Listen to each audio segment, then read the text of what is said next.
Bonjour et Boker Tov, nous allons étudier aujourd'hui le Rishon, première montée de Parashat Balak, dans le cadre du Bet Hamidrash Hillel, Bet Hamidrash fondé à la mémoire du Rav Hillel Pevzner Zichrono Livracha. Notre étude commence au Perek Rav Bet, 22e chapitre du livre de Bamidbar, Pasuk Bet, verset 2.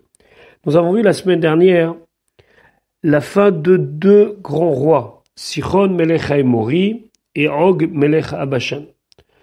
Donc le roi de Émori, le roi du Bashan sont tombés devant Israël et les autres nations, celles qui composent toutes les peuplades de la région, comprennent que l'arrivée des Bnei Israël est liée avec perte de leur territoire et donc fin de leur empire. Alors, chacun va aller de sa solution pour trouver le moyen de chasser et d'éviter l'arrivée des Bnei Israël dans leur terre. C'est ce que va faire le roi de Moab. Pasuk Bet, la Torah nous dit, Vayar, et il a vu Balak ben Tzipor, Balak fils de Tzipor. Ici, Vayar, ça ne veut pas dire simplement voir physiquement, mais ça veut dire prendre conscience. Il a vu, il a compris, en se disant un calcul très simple, si Sichon Melech HaEmori, Og Melech HaBashan, n'ont pas su tenir devant eux, à plus forte raison nous. Donc Balak ben Tzipor voit et kol asher asa, tout ce qu'il a fait Israël, le peuple d'Israël, Aémori, la mort de Sichon et de Og. Et donc, lorsqu'il voit cela, il prend conscience.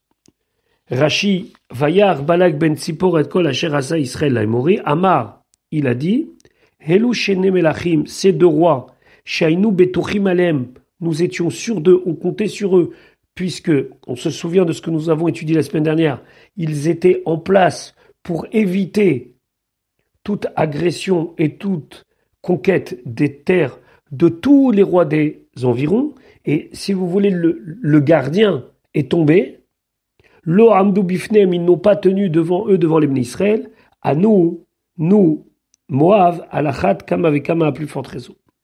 Donc, Pasuk Gimel, Vayagor Moav, et donc Moav a eu peur, Mipene Aham, à cause du peuple, le peuple d'Israël, mais Od, énormément, Kirav ou, car il était nombreux.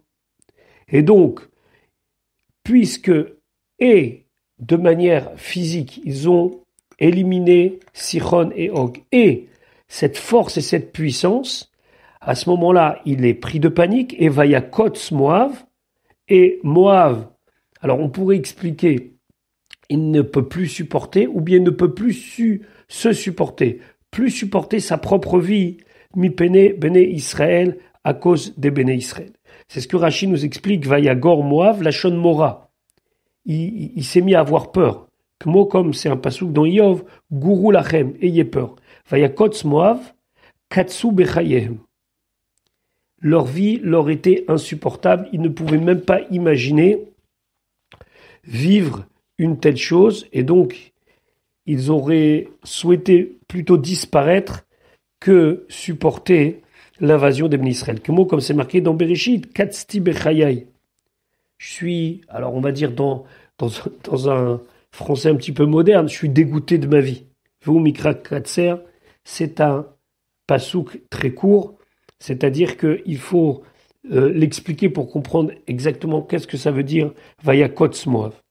On peut aussi, selon d'autres commentateurs, expliquer Vayakotz, c'est exactement comme l'Égypte. L'Égypte avait, elle aussi, en horreur les Bnei Israël, à tel point qu'on comparait les Bnei Israël à une épine qui est dans l'œil. Vous savez, on a l'impression que c'est énorme, mais ça devient obsessionnel, donc on veut absolument s'en séparer. Alors la Moav décide de prendre conseil auprès de Midian. Pasuk Dalet. Vayomer Moav, Moav a dit Elzikne Midian aux sages, aux anciens de Midian. Ata maintenant, Yelachachu Hakaal. L'assemblée, c'est-à-dire les Bnei Israël, ils vont manger. Alors on va voir que manger, ici, c'est pire que manger. Et kol sevivotenu, tout ce qui est autour de nous, kirchor ashor, comme le taureau mange et yirek asadeh, la verdure des champs, ou Balak ben Tzipor, et Balak ben Tzimor, Melech le Moav, il était le roi de Moav, Ba'etaï, à ce moment-là. Alors, on reviendra sur le mot Yilachachu Kilchoch, parce que on a traduit manger, mais en vérité, c'est lécher. On va voir exactement pourquoi on exprime l'arrivée des Bnei Israël comme un shor qui mange, qui lèche l'herbe des champs. En tout cas, voyons ce que nous dit Rashi el Zikne Midian. Déjà, Rashi se pose ici une question. Moav et Midian, c'était deux peuples ennemis. Donc Rashi dit Ve'alo me'olam, mais pourtant depuis toujours, Ayu sonim ze'edze. Ils se détestaient. Chez Neymar, comme c'est marqué, c'est un pasouk de Bereshit qui nous dit Amake et Midian bis de Moav. Ici, on relate une guerre qui a eu entre Midian et Moav. Shebaou Midian al Moav la milchama, car là-bas c'est raconté que Midian sont venus lutter contre Moav pour faire la guerre. Alors qu'est-ce qui fait qu'aujourd'hui Moav prenne conseil de Midian? Et là seulement Meir Atan chez Israël, par crainte d'Israël, Asou Shalom Benehem, ils ont fait la paix entre eux. Ou Mara Moav Litol Eitza mi Midian, et pourquoi Moav il a décidé de prendre conseil de Midian? Kivan Sheraou et Israël Notsrim. Lorsqu'ils ont vu que les Bnei Israël gagnaient Shelo Kemina Gaolan, pas d'une façon naturelle, quelque chose d'au-dessus de la nature. Amrou, ils ont dit Manigam Shel Elu, le leader, le chef de ce peuple-là, c'est-à-dire Moshe Rabbeinu, Bemidian Nidgadel, il a grandi à Midian. Nishal Mehem, on va leur demander à Midian, Mamidato, quelle est sa particularité, quelle est sa qualité?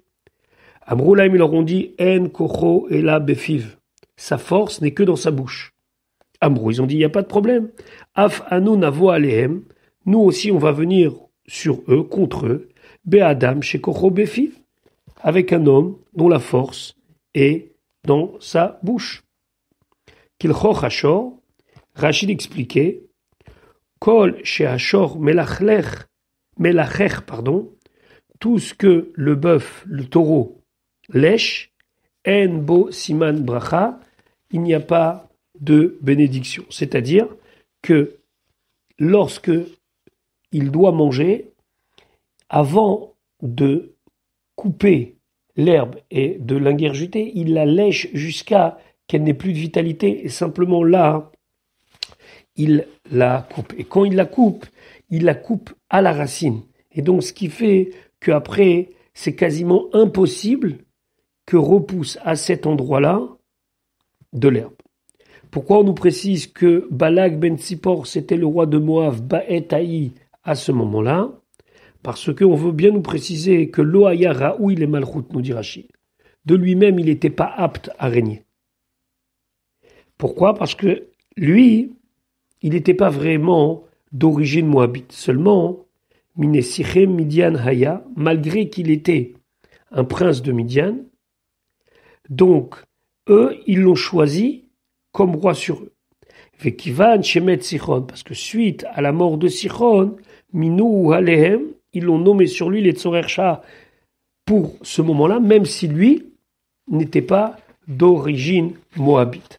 Donc, Ba'etaï, c'est pour dire que c'était une nomination de circonstance.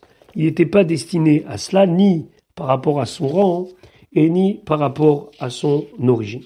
On voit ici, le Da'at Tosfot nous dit que, on voit ici la haine d'Israël, combien elle peut amener de choses. Et donc, il nomme quelqu'un qui fait partie du peuple de leurs ennemis, uniquement pour une seule et unique chose, la perte des Bnei Israël. Pasuk He, Vaishlach Malachim, il a envoyé des émissaires, des gens importants, vers Bil'am ben Beor. Bil'am, le fils de Beor. Pétora. Alors nous allons voir que Pétora, c'est à la ville de Pétor, mais on va voir que Pétora, il a un autre sens dans Rashi. Asher al-Nahar, qui se trouve près du fleuve, Ibn Ezra dit que c'était Aram Naharaim, une ville bien connue dans le livre de Bereshit. Eretz Bene Amo, la terre des gens de son peuple, c'est-à-dire de Bilham. Likrolo, pour l'appeler les morts en disant Iné voici Am, il y a un peuple. Yatsam et Mitzrayim qui est sorti d'Égypte. Ina voici Chissa et Ena Aretz, il a recouvert la vue de la terre, ça veut dire qu'ils sont tellement nombreux qu'on ne peut même pas voir la terre. Ve'u Yoshev Mimouli, et lui, il est installé, il est face à moi. Rashi he Petora, pourquoi, selon Rashi, on a besoin de nous préciser qu'il était dans cette ville de Petora et qu'on a envoyé les émissaires à cette ville-là. Alors, dans le mot Petora, d'après Rashi, il y a une allusion à la fonction de ce Bilham. Parce que Petora, Petor en araméen, ça veut dire une table. Alors Rashi dit qu'un shulchani azé, c'est comme cet échangeur de pièces. Un shulchani, dans le langage de nos chachamim, c'est quelqu'un qui a une petite table et qui fait du change. À l'époque, on avait des petites pièces qu'on échangeait contre des grosses pièces et vice-versa. Chacol mérite simlo maot, que chacun lui présente sa monnaie, car kol amelachim mérite simlo igrotehem, la même chose. Tous les rois et les princes de l'époque lui envoyaient leurs demandes. C'était lui qui, quelque part, rendait service à tout le monde, comme ce shulchani. Ou les filles pshuto shel mikra, ici, on va selon le sens simple du pasuk, car shem amakom, ainsi c'est le nom de cet endroit, Petor. Pourquoi c'est marqué Petora? Parce que des fois la Torah met un he à la fin d'un mot, à la place du lamed. Au lieu de dire les Petor, elle dit Petora, ça veut dire vers. Et c'est exactement la même chose, ou le lamed au début, ou le he à la fin. Par exemple, Mitzraïma, Mitzraïma, ça veut dire les Mitzraïm, vers l'Égypte. Eretz Bene Amo, la terre des fils de son peuple, c'est de qui on parle? Shel Balak, de Balak. Misham Haya, parce que Balak ben Tzipor, donc le roi de Moab, était de là-bas. Et Bilam et Balak se connaissaient depuis leur jeunesse. Veze Haya mitnave ve omerlo. Et celui-là, c'est-à-dire Bilam, qui déjà était prophète, disait à Balak, Atid atalimloch. Un jour tu régneras. Et effectivement, c'est ce qui s'est passé, il est devenu roi de Moab. Veim Tomar, et si tu demandes Mipnema Ishra Kadosh Baruchu, pourquoi Kadosh Baruchu a fait résider Shrinato, sa présence al Goy Racha, sur un étranger, sur quelqu'un d'une autre nation, mais en plus un Racha. Kédé Shelo Yé Pitron Pe Laumot. Rachidi, c'est pour pas qu'il n'y ait d'excuses aux nations du monde. L'Omar de dire Ilou Haya Lanu Levim, si on avait nous aussi des prophètes, Chazar nous les motav, on aurait été mieux, on aurait pu rejoindre la bonne voie. Et Midlaim Nevim, il aura mis des prophètes. Ve'em Partsu Geder Haolam. Et c'est eux qui ont cassé, brisé les barrières du monde. Chez Betrila Hayu Gedurim Barayot. Parce qu'au début, même les nations du monde avaient certaines limites concernant les unions interdites, l'inceste et autres. Veze natad laem eitza, et lui, Bilam, va leur donner un conseil, les hafkir atzmam liznut, de se laisser complètement pervertir par le znout, ça veut dire par la prostitution, par les relations interdites de toute manière, parce qu'on le verra plus tard, c'était une des choses que Bilam a conseillé pour que les Bnei Israël fautent. Et donc, au lieu, comme nos Névim, nos prophètes, de renforcer le monde, eux, ils détruisent le monde. L'Ikrolo, l'appelait, si il a envoyé des émissaires, c'est bien pour faire quelque chose. Alors c'est quoi l'Ikrolo? Hakriya Haïta Shelo. L'appel était pour lui, c'est-à-dire Lahanato. C'est pour qu'il ait du plaisir. Shaya posek lo mamon arbe, car il lui proposait une grande somme d'argent, Sachar en récompense. Et donc, lorsque il lui dit viens, c'est pas pour rien. C'est pour lui donner Sachar, c'est pour lui donner une récompense. Donc ce que dit Rashi, Shaya posek lo mamon arbe. Un salaire beaucoup d'argent. Am Yatsami Mitzrayim, il y a un peuple qui est sorti d'Égypte. Veim Tomar, et si tu dis Mamazikra, si Bilam dit à Balaké, alors, qu'est-ce que ça te fait de mal à toi qu'il soit sorti d'Égypte? Alors je te préviens, Ina Chisan etena Aretz, il recouvre l'œil de la terre. C'est quoi l'œil de la terre? Sichon ve'og. C'est pas seulement la terre physique, mais Sichon et Og, les deux grands rois, Shayu Shomri Motanu qui nous gardaient, Amdou Alehem, ils se sont tenus sur eux, ça veut dire qu'ils les ont vaincus, Va'aragoum, ils les ont tués. Maintenant, Ve'u Yoshev Mimouli, il est installé face à moi. Rachid a demandé Chasser Ktiv, comment ça se fait que le mot Mimouli, il est écrit sans le Vav entre le Mem et le Lamed. C'est comme si c'était marqué Mimali. Mimali, ça veut dire, comme Mila, ça veut dire couper. Alors il a voulu, dans le mot Mimouli, faire comprendre deux choses. Mimouli, il est face à moi, mais selon ce qui est écrit, on peut lire Mimali, c'est-à-dire que Rovim Hem Leachiteni. Ils sont proches de me couper, de me détruire. Kemo, comme c'est marqué dans le Teilim, Ki Amilam. Qui a Milam, ça parle lorsque Mashiach viendra de Gog et Magog, et là, qui a Milam, je vais les détruire, je vais les enlever. Donc ici, Mimouli, il y a deux choses. Il y a le fait qu'il soit face à moi, et en allusion, le fait qu'il veuille me détruire, me couper. Pasuk va, Ve'atai maintenant, Lecha na, va s'il te plaît, Arali, maudis-moi et à Amazé, ce peuple-là, qui a Atsum ou Mimeni, car il est plus puissant que moi, ou Lai, peut-être, ou Chal, je pourrais, après que tu l'aies maudit, Nakebo, le frapper, va agar shenu min haaretz, et je vais le faire fuir de la terre, qui yadarti, car je sais, et asher tevarech mevorach, ce que tu bénis est béni, va asher ta'or, et ce que tu maudis, yuar est maudit. Ici, Balak demande uniquement à Bilam de le débarrasser d'Israël. Va garcher nous minaretz. Qu'il s'en aille. Je veux plus le voir. Il ne demande pas une destruction massive, il demande simplement d'avoir de son côté la possibilité de le faire, grâce aux malédictions de Bilam. Voyons ce que nous dit Rashi, Nakebo. Ici, on voit que le pasouk nous dit nous allons le frapper. Qui fait nous allons le frapper? Ani ve'ami nakeba, moi et mon peuple, nous allons le frapper. Davar acher, une autre explication du mot nake. Nake ici doit être expliqué selon Lashon Mishnahu, selon le langage des Chachamim. Nos Chachamim, lorsqu'ils veulent dire qu'une personne doit enlever une somme d'argent à son prochain, ils disent Menakelo minadamim. Il lui enlève une partie de la somme.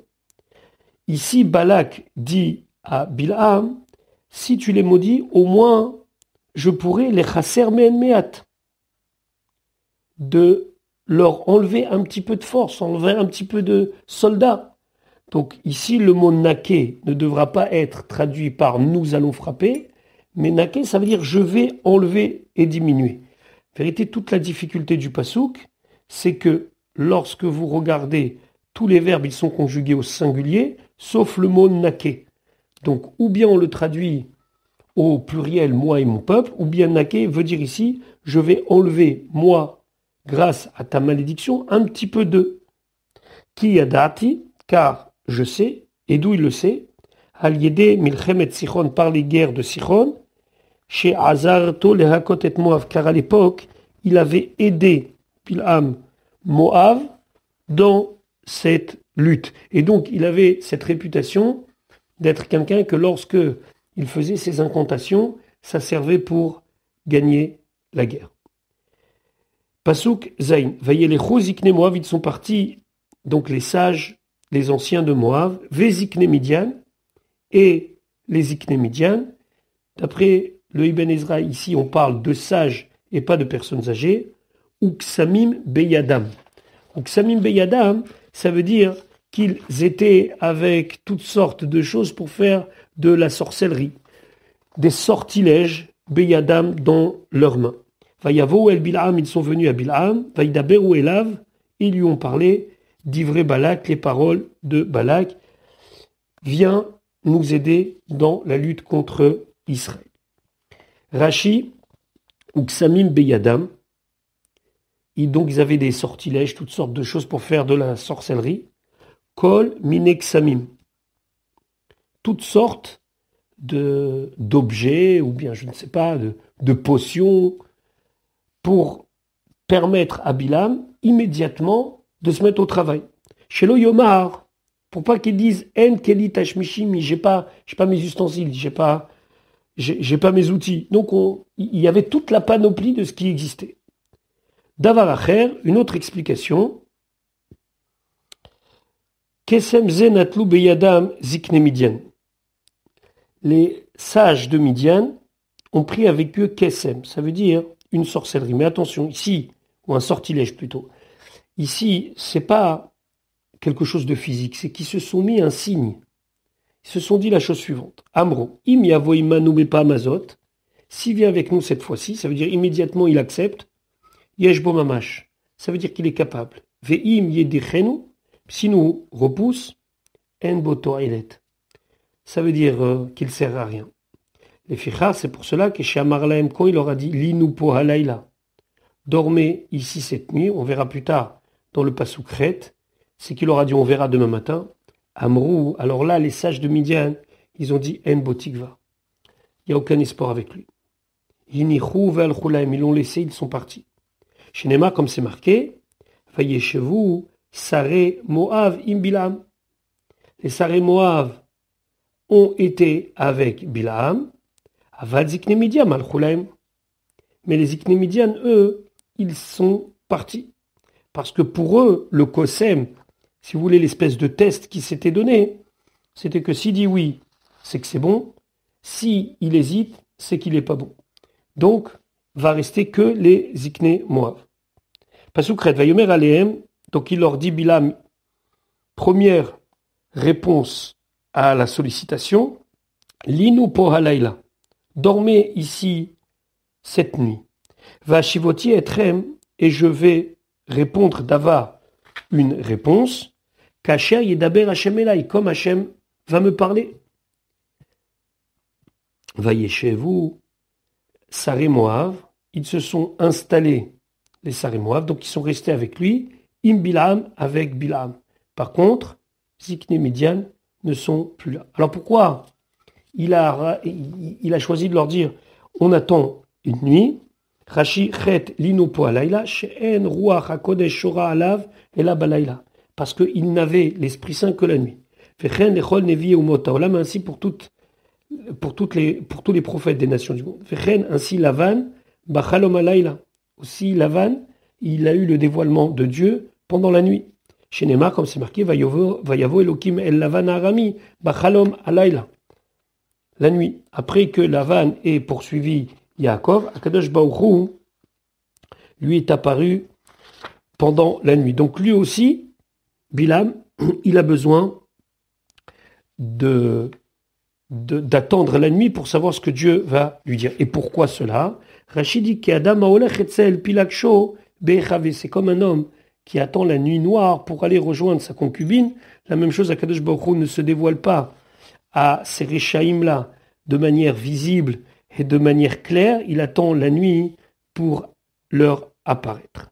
Kacher yidaber Hashem elai, comme Hashem me parlera, im si yamlicheni, il va me donner le conseil, la lechet in bne Adam, kemotrem, d'aller avec des gens comme vous, elachimachem, je vais aller avec vous. Shema en kvodi letiti, là alors peut-être que Dieu trouve que c'est pas de mon rang, aussi honorable pour moi, d'aller avec vous.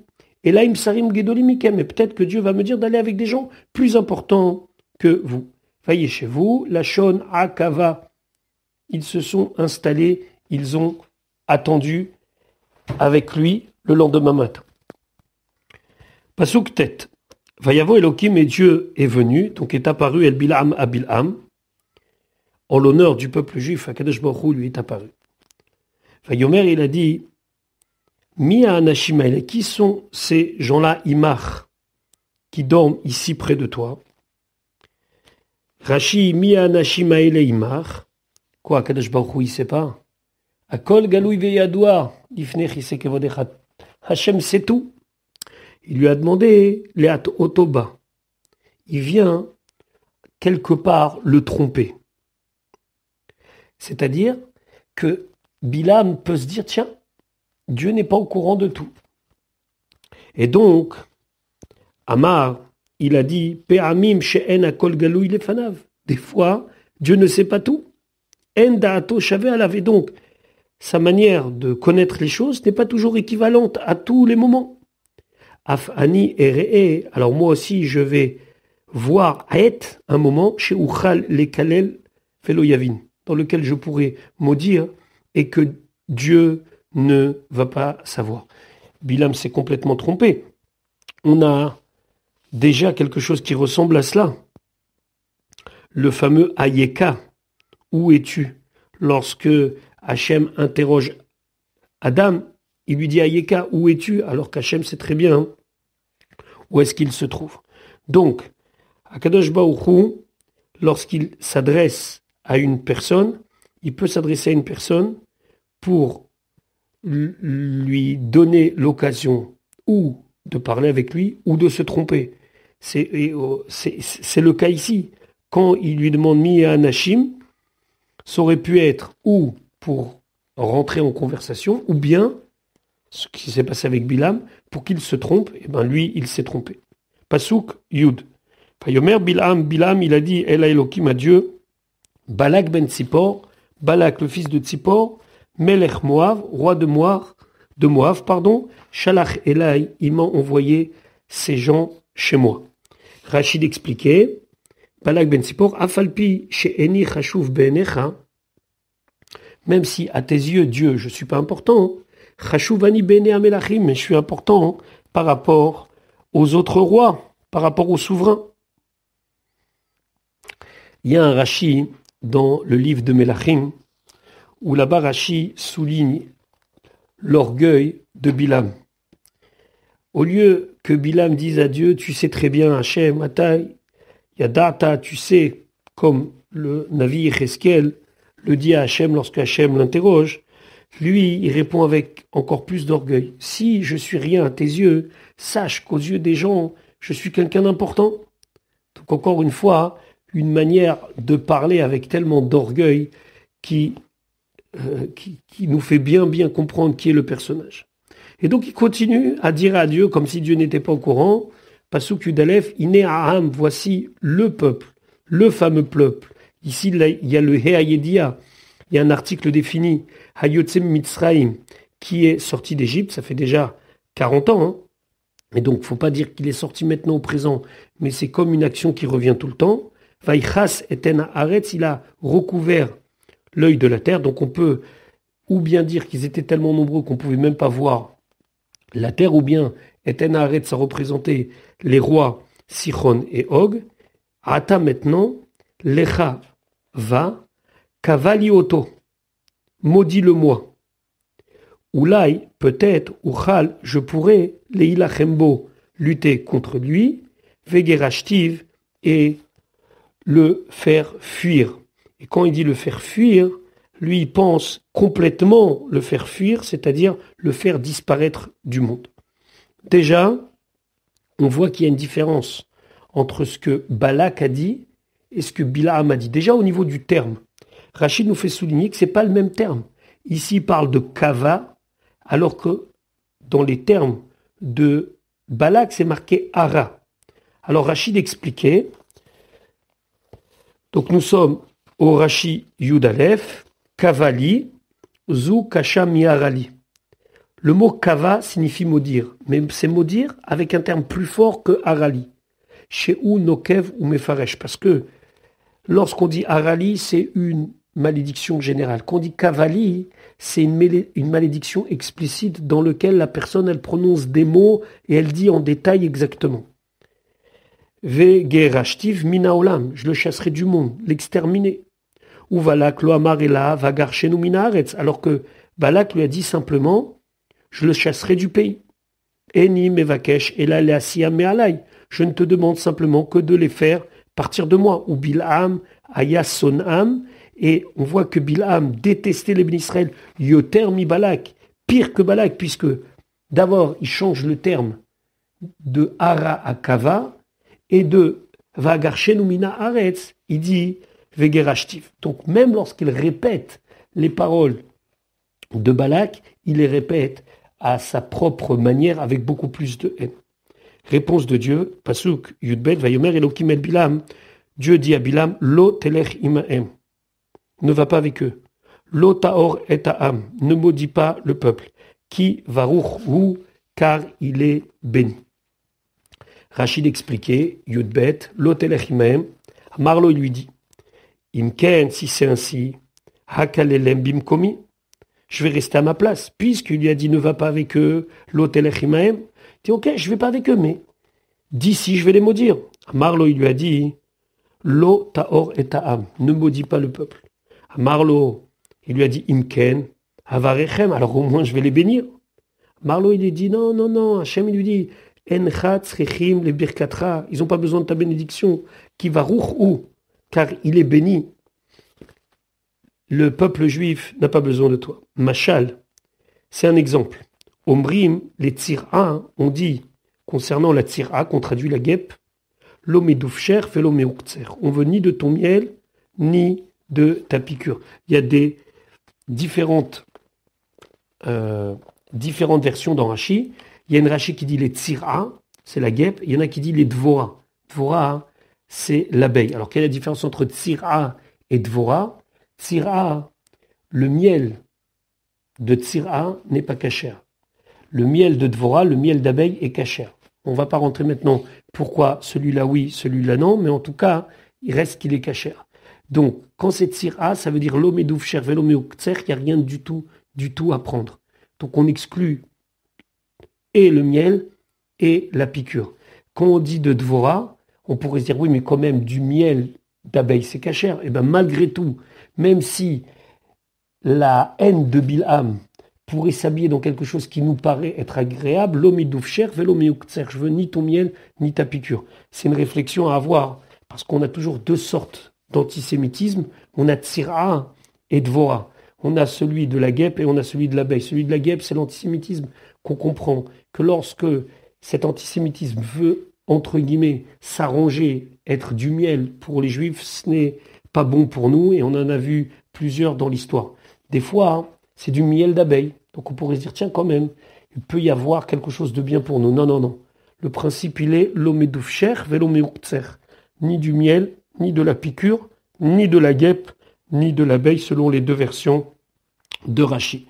Voilà, je vous souhaite une bonne journée, et Be'ezrat Hashem, à demain pour la suite de notre étude.